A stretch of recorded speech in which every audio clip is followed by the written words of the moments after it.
Hai, bertemu lagi kita untuk hashtag 3A, Psikopendidikan Modul Kesejahteraan Psikologi, Warga KPM bagi bulan November 2021.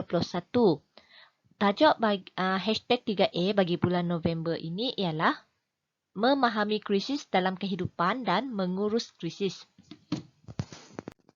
Kita pergi kepada tajuk yang pertama iaitu memahami krisis dalam kehidupan. Apa itu krisis? Menurut Kaplan pada tahun 1964, krisis didefinisikan sebagai situasi yang berlaku apabila seseorang individu tersebut sedang berhadapan dengan masalah yang tidak dapat diselesaikan olehnya. Contohnya ialah sakit berpanjangan secara fizikal dan mental, ketagihan, perhubungan dan penstrukturan keuangan. Menurut James dan Gilliland 2005, krisis adalah kejadian atau situasi yang dapat dilihat sebagai sangat sukar dan melebihi kemampuan dan mekanisme menghadapi seseorang individu. Dan menurut Rohani Nasir pada tahun 2004, krisis merupakan persepsi terhadap kejadian atau pengalaman yang tidak mampu ditangani oleh seseorang individu dengan cara biasa serta mengganggu personaliti dan mengancam diri. Dan terdapat beberapa bentuk-bentuk krisis. Krisis yang berlaku melibatkan pelbagai pihak dan terdiri daripada pelbagai bentuk seperti yang berikut, iaitu yang pertama ialah krisis pribadi, yang kedua ialah krisis rumah tangga atau keluarga, yang ketiga ialah krisis tempat kerja, yang keempat ialah krisis masyarakat, dan yang kelima ialah krisis yang melibatkan negara. Dan krisis boleh dikategorikan kepada dua, iaitu yang pertama ialah krisis yang boleh diramal dan yang kedua ialah krisis yang tidak boleh diramal. Apa itu krisis yang boleh diramal? Krisis yang boleh diramal ialah sesuatu kejadian atau peristiwa yang sudah biasa berlaku. Individu dapat mengawal krisis tersebut dan individu tersebut sudah mempersiapkan diri untuk menghadapi. Dan apa pula krisis yang tidak boleh diramal? Krisis yang tidak boleh diramal terjadi secara tiba-tiba tanpa disangka. Contohnya ialah peristiwa krisis adalah kemalangan, kematian mengejut, kejadian bencana alam seperti gempa bumi dan sebagainya. Jenis-jenis krisis. Terdapat beberapa jenis krisis, iaitu yang pertama ialah krisis perkembangan, yang kedua ialah krisis situasi dan yang ketiga ialah krisis adventurous atau sosial. Apa itu krisis perkembangan? Krisis perkembangan juga disebut sebagai krisis kematangan atau dalaman. Krisis ini terjadi pada setiap tempoh peralihan dalam pertumbuhan dan perkembangan yang normal.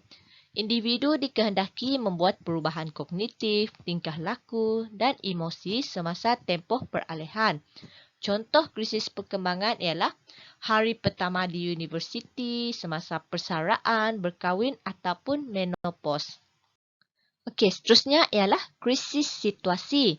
Krisis situasi juga dikenali sebagai krisis kebetulan atau tidak disengajakan ataupun dalam bahasa Inggerisnya accidental.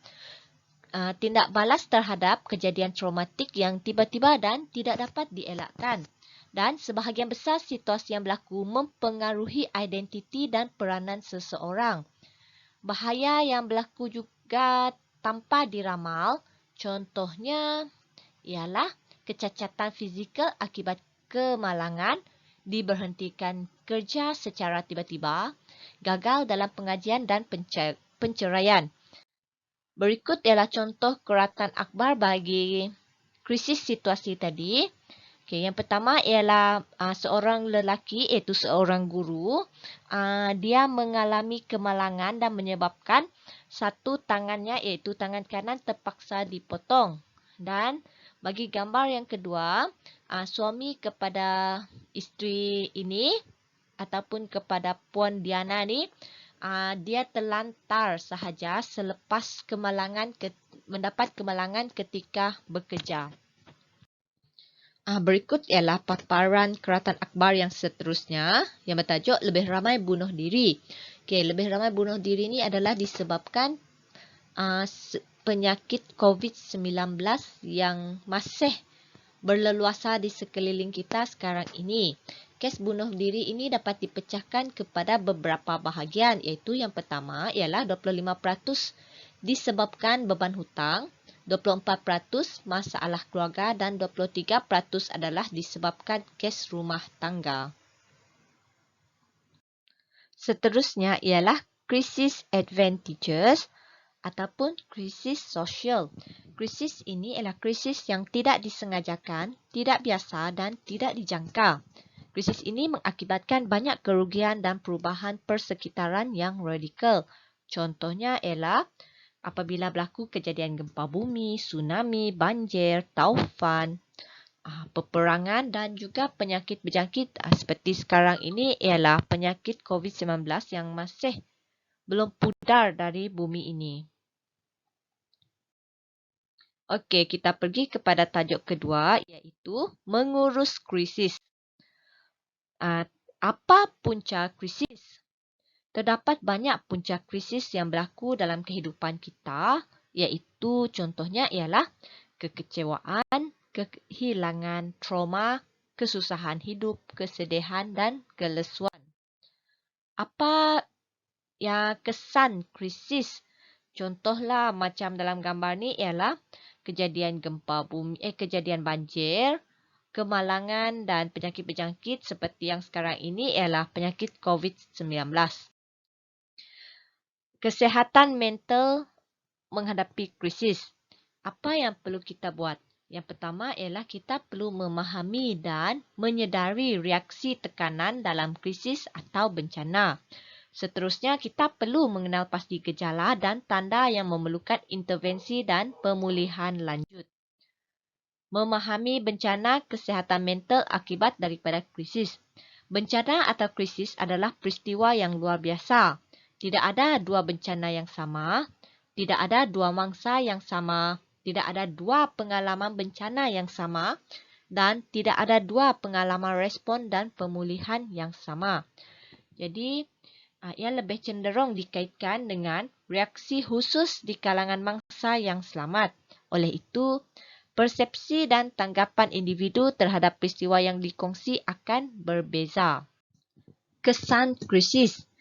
Untuk tajuk ini, kesan krisis akan diterangkan dari 5 aspek iaitu kesihatan, sosial, psikologi, ekonomi dan fizikal.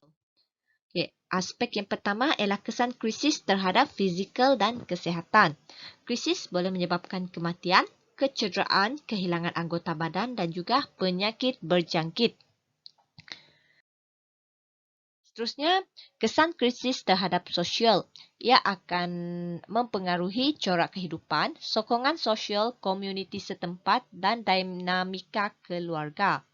Okey, dari segi corak kehidupan, perubahan secara tiba-tiba corak kehidupan, ketidakpastian mengenai masa depan dan realiti kehidupan harian makin menekan.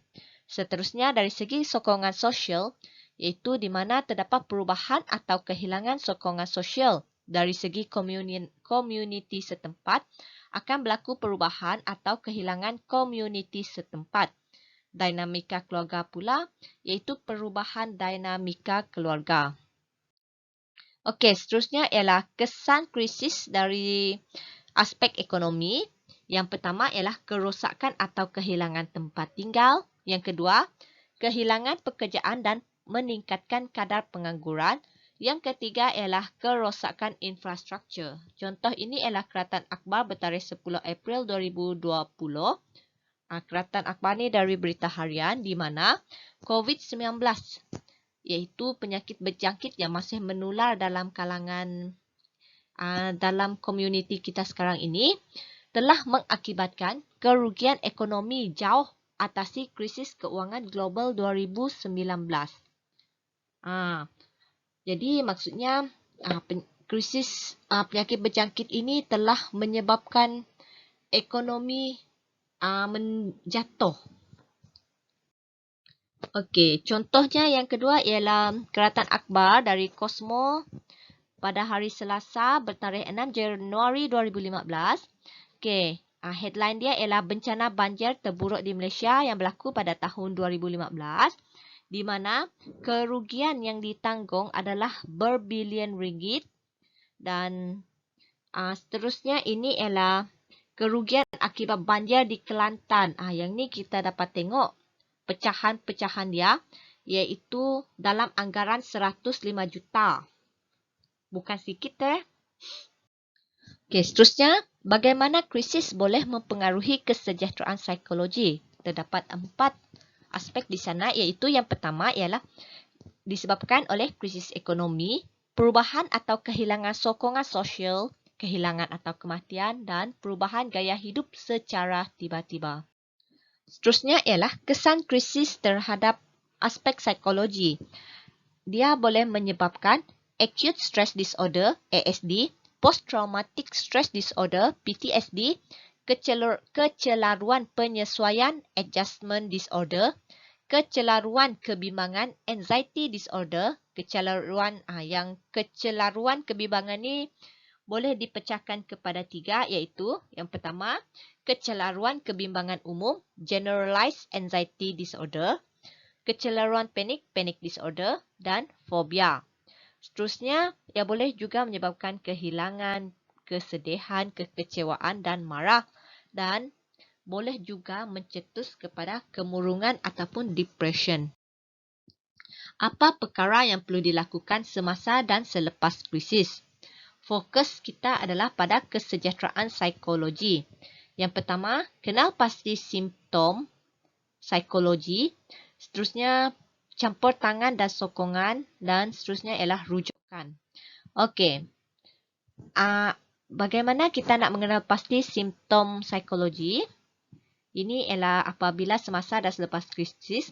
Yang pertama ialah peka dengan tingkah laku dan percakapan. Yang kedua, menunjukkan sifat yang berbeza daripada sebelumnya, berkemungkinan sedang menghadapi krisis. Sebagai contoh, apabila seseorang itu tiba-tiba suka menyendiri, perubahan dari kebiasaan yang biasa dia buat, dan juga dari segi penampilan, dari seorang yang sangat kemas kepada seorang yang kurang kemas. Contohlah, Okey, bagaimana campur tangan dan sokongan segera selepas krisis?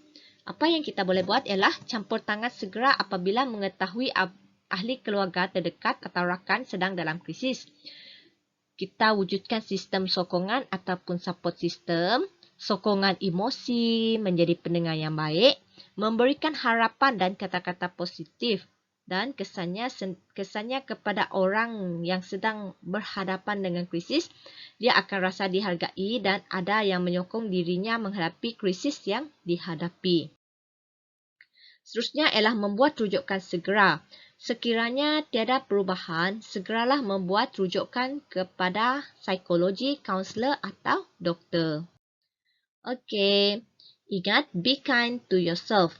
Hashtag 3A, slide hashtag 3A ini adalah disediakan oleh Bahagian Psikologi dan Kaunseling Kementerian Pendidikan Malaysia.